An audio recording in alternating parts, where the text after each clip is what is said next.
Bonjour, je m'appelle Raphaël, je suis étudiant à Montpellier en droit et j'ai 22 ans et je suis parti donc l'année dernière au Brésil pour 2 mois dans le cadre du programme Language Buddy à Belo Horizonte, donner des cours de français.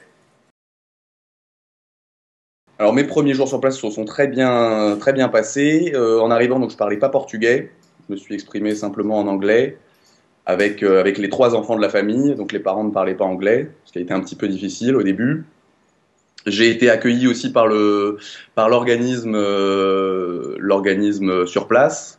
Mhm. Donc il m'a donné des conseils pour tout d'abord pour m'intégrer dans la famille et ensuite pour des conseils de pédagogie, voilà, pour donner les cours dans le meilleur cadre possible.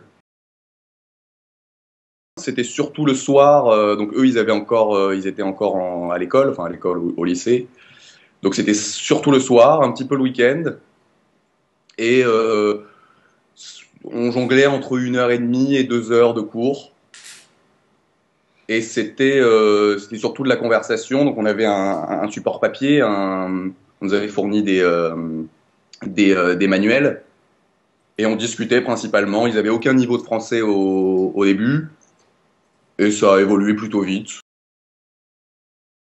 Alors moi j'étais dans une grosse ville, donc de Belo Horizonte, qui est la troisième plus grosse ville du Brésil. J'ai aussi eu le temps de visiter Rio. J'ai aussi été avec donc le directeur de l'école dans laquelle on m'a enseigné à comment enseigner dans l'intérieur du pays, donc dans la campagne, où on y a passé 2, 3 jours. Et sinon voilà du sport avec la famille, la plage.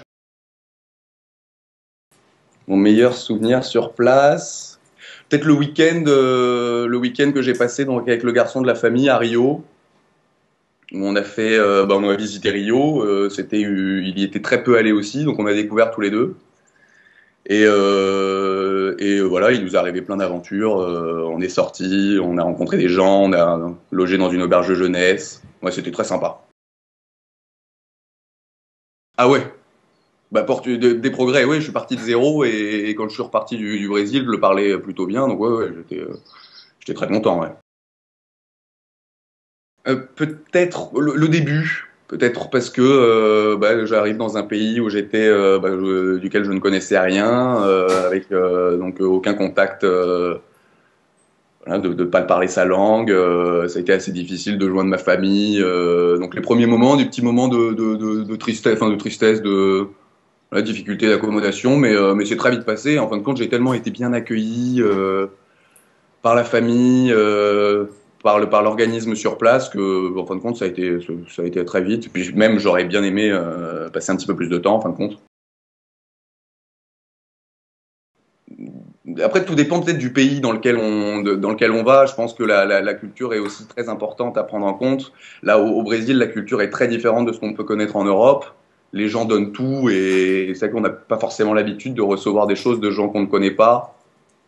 Donc peut-être voilà, essayer de s'accommoder et de comprendre la culture pour pouvoir après créer des liens et pas rester distant comme on peut peut-être avoir l'habitude en Europe où c'est vrai que les contacts sont un petit peu plus difficiles alors que là-bas les gens sont très ouverts, donc s'ouvrir, ce serait ça le conseil, s'ouvrir facilement. Moi je conseille, moi ça a été une des meilleures expériences que j'ai faites, hein, vraiment, j'ai adoré, j'aimerais bien pouvoir le refaire et voilà, par partir dans un pays qu'on ne connaît pas, un petit peu à l'aventure.